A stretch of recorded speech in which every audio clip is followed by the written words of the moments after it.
Allah, il observe. Allah, il voit tout. Allah, il sait tout. C'est faux. Allah ne sait pas tout. Par exemple, Allah il n'était pas foutu de faire de simples calculs de division.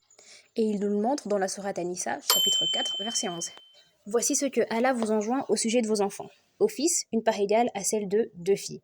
Donc en gros, si la fille elle reçoit 100 euros, le garçon il reçoit 200 euros. Si la fille elle reçoit une chaise, le garçon reçoit 2 chaises. Si la fille elle reçoit 3 pommes, le garçon il reçoit 6 pommes. Enfin bref, vous comprenez les maths. Continuons. S'il n'y a que des filles, même plus de 2, à elle alors 2 tiers de ce que le défunt laisse. Et s'il n'y a qu'une fille, à elle alors la moitié de ce que le défunt laisse.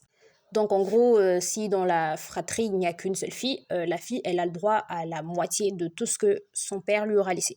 Quant au père et mère du défunt, à chacun d'eux le 6e de ce qu'il laisse s'il a un enfant. Voilà, jusque-là on a parlé de la part de l'héritage des enfants, du père du défunt, de la mère du défunt, et lorsqu'on va au verset 12, on nous parle de l'héritage de la femme du défunt.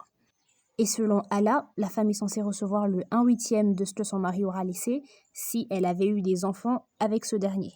Alors dit comme ça, on dirait juste des chiffres balancés au hasard, mais on va contextualiser tout ça pour le rendre un peu plus compréhensible.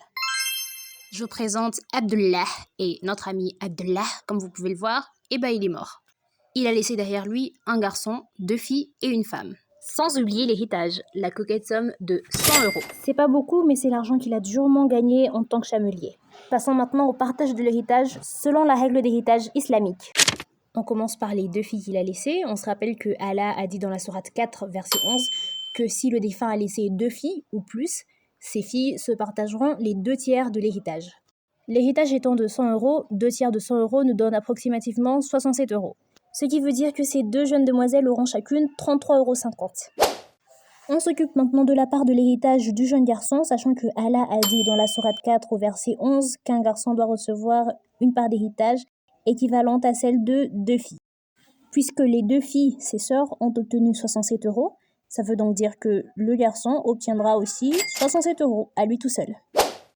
En ce qui concerne la veuve, le Coran chapitre 4 verset 12 nous dit que la veuve doit recevoir le 1/8 de l'héritage. Ce qui après calcul nous donne 12,50 € que je vais arrondir à 13 euros. Et si vous avez été attentif au calcul que j'ai fait en fonction de ce que dit Allah dans le Coran 4 verset 11 à 12, et vous vous rendez compte que sur cet héritage de 100 euros, les 2 filles doivent recevoir 67 euros, le garçon 67 euros et la femme 13 euros. Ce qui nous fait un total de 147 euros.